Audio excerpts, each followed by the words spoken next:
कराची मंगूपीर में सीडीडी का हसास इदारे के हमरा मकान पर छापा। दहशतगर्दों ने सीडीडी के एहलकारों पर फायरिंग कर दी। जवाबी कार्रवाई में 3 दहशतगर्द हलाक होने वालों में इंतहाई मतलूब दहशतगर्द भी शामिल। हुकूमत ने सर की कीमत 2 करोड़ मुख्तस की थी। दहशतगर्द गैर मुल्कियों पर हमलों में भी मुलविस थे। 2 की शनाख्त जाफरान और कुदरतुल्लाह के नामों से हुई। तीसरे की शनाख्त का अमल जारी। इंचार्ज सीडीडी राजा उमर खत्ताब की तस्दीक। ये टोटल गैलेज बेस्ड ऑपरेशन है, इसको आईपी बोलते हैं। काफ़ी दिनों से रहती थी और उसके घर का हमने आइडिया लगा लिया था किस तरह से। तो आज रात को वहाँ पर रेड किया है। रेड के दौरान जो मुकाबला हुआ हमसे, जिसमें 3 दहशतगर्द हलाक हुए, जिसमें एक खुदकश हमलावर है और 2 दूसरे जिसमें दहशतगर्द हैं। इसमें एक जो जाफरान है वो इनका मेन किरदार था। ये वही जाफरान है। आपको याद है शायद पिछले साल 2024 में लिबर्टी टेक्सटाइल में चाइनीज़ के ऊपर भी अटैक हुआ था फैक्ट्री के अंदर। ये उसके रुख से तलब रखते हैं। इसके ऊपर गवर्नमेंट ऑफ सिंध ने जाफरान पे 2 करोड़ रुपए का इनाम रखा। इसराइल फलस्तीनियों को भूखा मारने पर तुल गया। गजा के लिए इमदाद ले जाने वाले बहरी जहाज पर इसराइली फौज का कब्जा। हंदाला नामी इमदादी जहाज इटली से बच्चों के लिए खुराक अद्वियात लेकर रवाना हुआ था।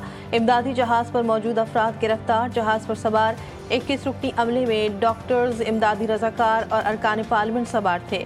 फ्रांस से मुंतखब यूरोपियन पार्लियामेंट के रुकन एमा फरियो भी मौजूद थी। फ्रीडम फ्लोटिला कोलेशन का कहना है कि गजा में फाका कुशी पर मजबूर फलस्तीनियों तक इमदाद पहुँचा कर रहेंगे। इसराइली बहरिया के पास गैर कानूनी नाकाबंदी करने का कोई कानूनी इख्तियार नहीं, सिर्फ इंसानी इमदाद लेकर जाते हैं। हमारी कश्ती को रोकने या इस पर हमला करने का कोई इख्तियार नहीं। जहाज में सवार अमरीकी वकील और समाजी कारकुन हबैदा राफ डट गई। कहा, एक बार फिर मुतालबा करते हैं कि पीछे हट जाओ।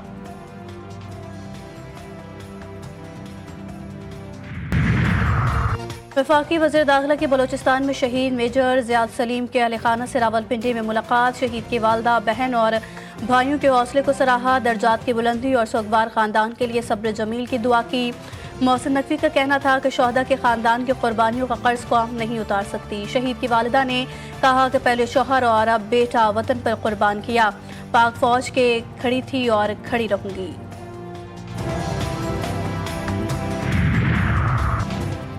हुकूमत का चीनी की बढ़ती कीमतों और मसनूई क़िल्लत पर इजलास तलब। शुगर मिल्स की जानिब से मुकर्रर करदा 165 रुपये फ़ी किलो एक्स मिल्स कीमत को नज़रअंदाज करने और माफिया की मार्केट पर गिरफ्त से कीमतों में बेतहाशा इजाफा। हुकूमती नाअहली और नाक़िस हिकमत अमली के बायस अवाम की जेबें खाली। छोटे दुकानदारों को सजा देने के बजाय बड़ी करप्शन पर नज़र डालने का मुतालबा।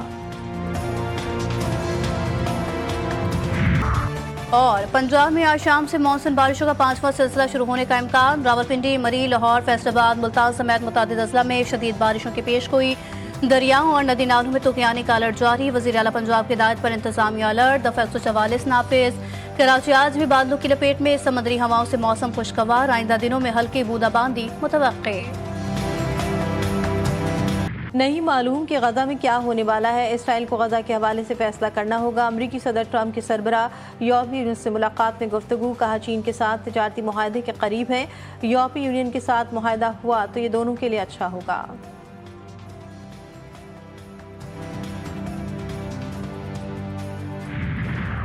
थाईलैंड और कंबोडिया में जंगबंदी का इम्कान। मुज़ाकरात मलेशिया में होंगे। थाईलैंड के वज़ीर आज़म खुद वक्त की क़यादत करेंगे। मुज़ाकरात का मकसद ख़तरनाक सरहदी तनाज़े को हल करना है। इम्कान है कि बातचीत का आगाज़ आज मकामी वक्त के मुताबिक दोपहर 3 बजे होगा।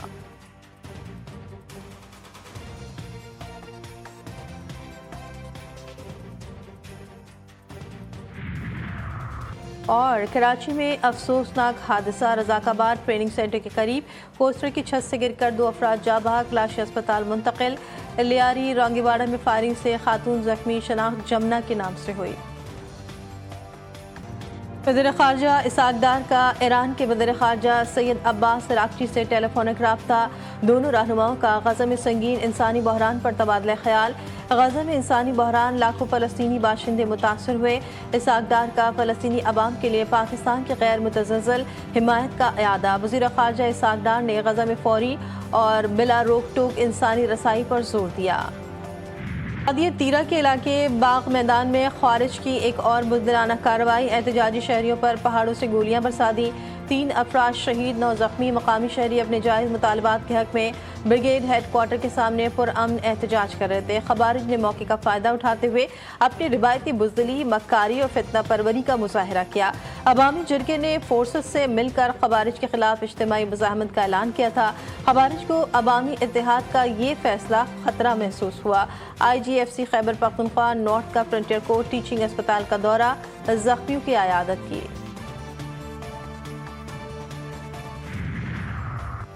वज़ीर-ए-आज़म का बादी तीरा में पुरअमन शहरियों की शहादत पर अफसोस का इजहार, जख्मियों को फौरी तिब्बी इमदाद फराहम करने की हिदायत।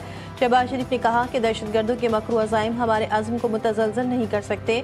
दहशतगर्दों और दहशतगर्दी को मंतकी अंजाम तक पहुँचा कर दम लेंगे।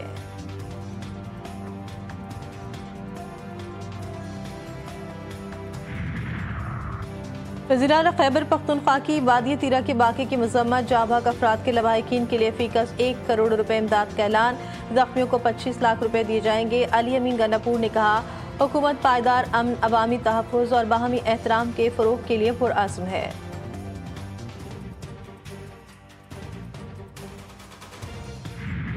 आपके रिजर्व जो हैं अल्हम्दुलिल्लाह they are rebuilding and as I said कि इंशाल्लाह हमारी पूरी कोशिश है कि हम PMLN अपना ही रिकॉर्ड तोड़ें। स्टेबिलिटी आ चुकी है, मैक्रो को इंडिकेटर्स आप जो मर्जी उठा लें अल्हम्दुलिल्लाह ठीक है।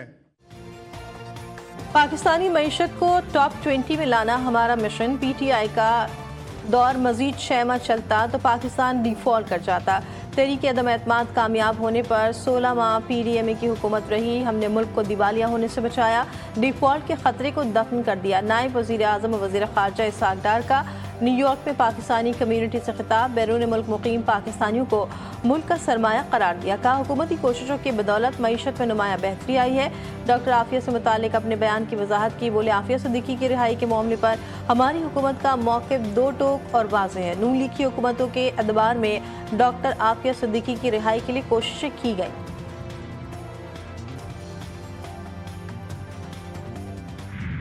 और भारतीय मीडिया एशिया कप में भी पाकिस्तान के खिलाफ मैच का बॉयकॉट करने का मुतालबा करने लगा। वर्ल्ड चैंपियंस लीग की तरह एशिया कप में भी पाकिस्तान के खिलाफ मैच का बॉयकॉट करने का मुतालबा किया जा रहा है। एशिया कप में भारत के पाकिस्तान के खिलाफ शेड्यूल के मुताबिक खेलेगा। एशियन क्रिकेट काउंसिल इजलास में भारतीय बोर्ड ने ग्रीन सिग्नल दे दिया था। भारतीय बोर्ड के ग्रीन सिग्नल देने के बाद अब इवेंट या पाकिस्तान के खिलाफ मैच से दस्तबरदार नहीं हुआ जा सकता।